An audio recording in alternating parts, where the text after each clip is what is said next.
जय हिंद दोस्तों। आज हम इस वीडियो में समझेंगे ऑटो ट्रांसफार्मर कैसे काम करता है, ये कैसे बनता है और इसमें क्या खास बात है और टू एंडिंग ट्रांसफार्मर में क्या मतलब खास बात नहीं है, क्या मतलब उसमें इससे अच्छा है या इससे खराब है। आज इस वीडियो में समझेंगे। सबसे पहले ये समझते हैं, ये डायग्राम जो है हमारा ये ऑटो ट्रांसफार्मर का है। जो ये हमारा है ये two ending transformer, two ending और सिंगल वेंडिंग समझते हैं। पहले जो है हमारा ऑटो ट्रांसफार्मर है, इसके बारे में जानते हैं। जो हमारा ये ऑटो ट्रांसफार्मर है, देखिए मैंने यहाँ पे डायग्राम बनाया है। ये हमारा जो ब्लैक कलर की लाइन खींची हुई है, इसमें क्या है कि हमारा ब्लैक लाइन की लाइन है, ये हमारा कोर हो गया। कोर जो नरम लोहे का मतलब बनता है, उसके ऊपर जिसके ऊपर हम तार को लपेट के उसको वाइंडिंग करते हैं, ठीक है ना। जो हमारा फ्लक्स मतलब चुंबकीय फ्लक्स उत्पन्न करता है, वो हमारा ये धातु होगा, ठीक है ना। उसके ऊपर ये जो रेड कलर का है, उसके ऊपर देखिए ये कोयल, जो कोयल लपटी हुई है, देखिए ये हमारा सिंगल है। हाँ, ये सिंगल है पूरा, इसी में पूरा मतलब जो भी है हमारा कार्य करता है, ये पूरा सिंगल वाइंडिंग से कार्य करता है। कैसे? जैसे हमारे ये प्राइमरी वाइंडिंग हो गई। अब यहाँ पे देखिए, मान लीजिए हमारे जो है ये ये पूरी हो गई ए, ये हमारा हो गया ए, ये हो गया बी, ठीक है ना। ये हमारे दो पॉइंट हो गए, ये हमारा सिंगल है पूरा, देखिए सिंगल वाइंडिंग है, ठीक है ना। फिर हम क्या करते हैं, जो ऑटो ट्रांसफर में हम टाइप करते हैं। टाइप किस अकॉर्डिंग करते हैं, मतलब जितना हमको वोल्टेज चाहिए आउटपुट में, उसी हिसाब से हम क्या करते हैं इसको कि टाइप करते हैं। जैसे मान लिया हमको 220 चाहिए, 320 चाहिए, 110 चाहिए, या 5 वोल्ट चाहिए, या 12 वोल्ट चाहिए, या मान लिए 400 वोल्ट चाहिए, तो हम उस हिसाब से टाइप करते हैं। मान लिए हमारे यहाँ पे क्या करें, यहाँ पे टाइप किए यहाँ से 220 वोल्ट, ठीक, यहाँ पे टाइप कर दिए तो हमारा क्या होगा 220। अब जब हम यहाँ पे टाइप कर दिए तो टाइप का मतलब ये होता है कि हमारी ये वाइंडिंग जो आ रही है, जो वाइंडिंग आ रही है, नंबर ऑफ टर्न इसकी कैलकुलेशन करके, मतलब इसकी कैलकुलेशन करके मतलब कि हमारे यहाँ पे इतना वोल्टेज निकलेगा, तो क्या करते हैं उसकी तार वहां पे थोड़ा सा निकाल के इसको पॉइंट बना देते हैं और फिर उसी में कनेक्शन कर दिया जाता है। और वो पूरा एक सिरा मतलब कि ये एंड, ये एंड, ठीक है ना। अब बीच से उसको लूप निकाल लेते हैं कि मतलब कि उसी जो तार हमारी वाइंडिंग है उसी से लूप रहता है, वो मतलब उसको डिस्कनेक्ट नहीं होता है कि मतलब हमारा फ्लक्स चुंबकीय फ्लक्स से हमारा ये करंट नहीं होता है, नहीं, वो डायरेक्ट रहता है। वो दोनों चीज से मतलब चुंबकीय फ्लक्स से भी करंट को उत्पन्न करता है, और जो हमारा डायरेक्ट होता है कॉइल, उससे भी वो कनेक्ट होकर बाहर आउटपुट निकालता है, ठीक है ना। ये हमारा मान लीजिए टाइप करके 220 वोल्ट निकाल लिए, हमारा हो गया हमारा भी, या ये क्या हो गया हमारा पॉइंट सी, ठीक है ना। ये हो गया हमारा सी पॉइंट, ठीक। अब ये इसमें क्या है, मान लीजिए हमारा एक सिंगल फेज का हमको ट्रांसफार्मर बनाना है, तो जो टू एंडिंग होगी, टू एंडिंग में हमको प्राइमरी और सेकेंडरी दोनों वाइंडिंग करनी पड़ेगी। तो इसमें भी वही चीज है, लेकिन बस थोड़ा से अलग इसको बना देगी। जैसे मान ली हमारी ये प्राइमरी वाइंडिंग हो गई, ठीक, ये हमारी हो गई प्राइमरी वाइंडिंग, ठीक। ये हमारे इसको क्या कर दिए, सेकेंडरी वाइंडिंग बना दिए, ठीक। जो हमारी ये प्राइमरी वाइंडिंग है, तो हमारे ये अभी में हम क्या करते हैं, इधर से वोल्टेज देते हैं, ठीक, वोल्टेज देते हैं, ठीक। जब हम इधर से वोल्टेज देते हैं तो हमारे ये प्राइमरी में क्या होता है,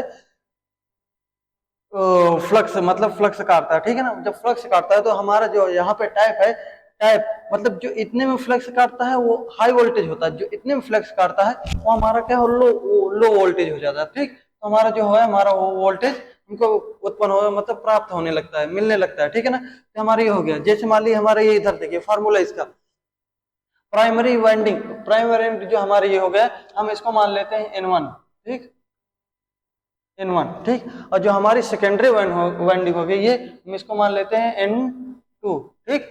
अब ये वोल्टेज जो होता है, वोल्टेज हमारा ये हो गया V1, ठीक। और जो AC, AC में हमारा क्या होगा, voltage, voltage upon number of turn, ठीक है ना। जो हमारे ये नंबर ऑफ टर्न्स है वोल्टेज के अकॉर्डिंग, नंबर ऑफ टर्न में जो भी हमारे कॉइल लपटी हुई है, जितनी भी टर्न लपटी हुई, उसी अकॉर्डिंग क्या करेगा, फ्लक्स जनरेट करेगा, ठीक है ना, होगा, ठीक। तो उसके हिसाब से जैसे हम V वोल्टेज दिए, अब हमारा नंबर ऑफ टर्न क्या है, ये है, गुणे, और जब हमारा नंबर ऑफ टर्न जो निकलेगा मतलब ये है, इसका जो भी वैल्यू आएगी, हमारा वोल्टेज जो आगे निकलेगा, ठीक है ना, नंबर ऑफ टर्न के हिसाब से। जो इसका हम कैलकुलेशन करेंगे, वो जो आउटपुट निकलेगा हमारा नंबर ऑफ टर्न के हिसाब से आउटपुट निकलेगा। जैसे वोल्टेज 2 वे मतलब वोल्टेज 1 और number of turn 2, number of turn 1, मतलब कांस्टेंट, मतलब कांस्टेंट हमारा जो होगा ना वोल्टेज हमारा कांस्टेंट है, मतलब इसमें वेरी नहीं होगा, ठीक है ना। लेकिन हम वेरी इसको कर सकते हैं, लेकिन कैसे वेरी कर सकते हैं, हम अगर इसमें रोटरी स्विच लगाएंगे, ठीक है ना। रोटरी स्विच आपके घर में अगर स्टेबलाइजर लगा होगा, जो पहले के स्टेबलाइजर आते थे उसमें एक एक ऐसे ऐसे स्विच आती थी बढ़ाने घटाने वाली, वो बढ़ाने घटाने वाली वो इसी सिद्धांत पे काम करता था। वो हमारे जो घर में स्टेबलाइजर होता है उसमें ऑटो ही ट्रांसफार्मर लगा होता है। वो कैसे, मान लीजिए हमारा एक, हम ये यहाँ पे ये टाइप कर दिया, एक ये टाइप कर दिया, एक ये टाइप कर दिया, एक ये टाइप कर दिया, ठीक, हमने ऐसे टाइप कर दिया। अगर हमको मान लो 110 वोल्टेज लेना है तो हम यहाँ पे इसको सेलेक्ट कर देंगे, 220 लेना है तो हम यहाँ पे सेलेक्ट कर देंगे, अगर 320 लेना है तो हम यहाँ सेलेक्ट कर देंगे, 440 लेना है तो हम यहाँ सेलेक्ट कर देंगे, ठीक। मतलब जितना प्राइमरी की वाइंडिंग कम होगी और सेकेंडरी की बढ़ेगी उतना वोल्टेज बढ़ जाएगा, और जितनी प्राइमरी की कम होगी और सेकेंडरी की नंबर ऑफ टर्न कम होंगे उतना वोल्टेज कम हो जाएगा, ठीक है। ये समझ में आ गया होगा आपको। देखिए 110, 220, 320 और 440, ठीक। ये हमारे घर में जो रोटरी स्विच होती है हम उसको घटाते थे तो हमारा क्या होता है, जो टैप होता है ना, टैप ये चेंज होता था, मतलब हम घटाए तो हमारा नीचे आता था, वो जो सेकेंडरी ऑफ टर्न जो होते हैं ना वो कम हो जाते थे। जैसे मान लो हमारे घर में वोल्टेज कम आने लगा तो हम उसको क्या करते, बढ़ाते थे रोटरी स्विच से, हमारा क्या करता था, नंबर ऑफ टर्न बढ़ जाते थे तो हमारा वोल्टेज बढ़ जाता था, ठीक है ना। ये आपको समझ में आ गया। लेकिन टू वाइंडिंग ट्रांसफार्मर में हम ऐसे नहीं कर सकते, इसमें क्या होता है, एक स्थायी होता है, जो इसकी वैल्यू रहेगी, जितने एम्पियर का करंट निकालना रहेगा, जितना वोल्टेज निकालना रहेगा वो इसी हिसाब से निकाले। मान लो हमारे इधर से वोल्टेज दिए, ठीक, अब इधर से आउटपुट ले लिए, आउटपुट ले लिए वोल्टेज 220, इधर से मान लीजिए हम 440 दे दिए, ठीक है। अब ये कांस्टेंट रहेगा, इसमें घटेगा बढ़ेगा नहीं, क्योंकि हम इसमें क्या, हम घटा बढ़ा सकते हैं, लेकिन कैसे, कैसे, जैसे मान लिया हम इसकी प्राइमरी वाइंडिंग की थोड़ा कॉइल कम कर दें, इसकी बढ़ा दें, तब हमारा और घट जाएगा। मान लीजिए इसकी हम प्राइमरी की second turn, number of turn कम कर देंगे और सेकेंडरी की क्या कर देंगे, बढ़ा देंगे, तो वो बढ़ जाएगा।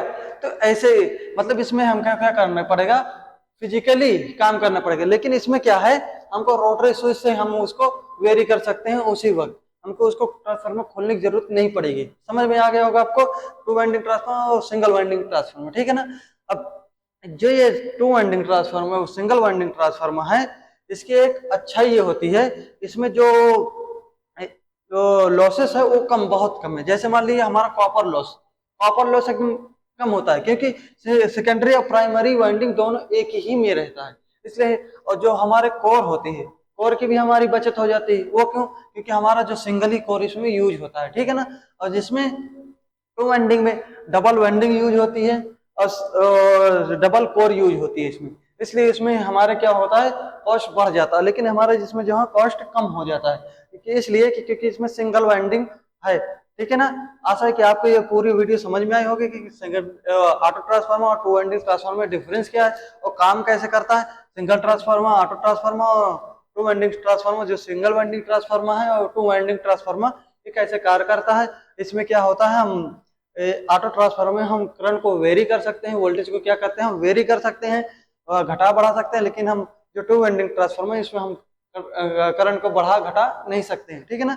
अब अगर हमारी ये वीडियो आपको पसंद हुई तो हमारे वीडियो को क्या करिए, सब्सक्राइब कर दीजिए, लाइक कर दीजिए, और जो भी आपके सुझाव हो तो अपना जो भी क्वेश्चन हो आप हमारे कमेंट बॉक्स में कमेंट कीजिए, हम उसको उत्तर जरूर देंगे। मिलते हैं नेक्स्ट वीडियो में। जय हिंद।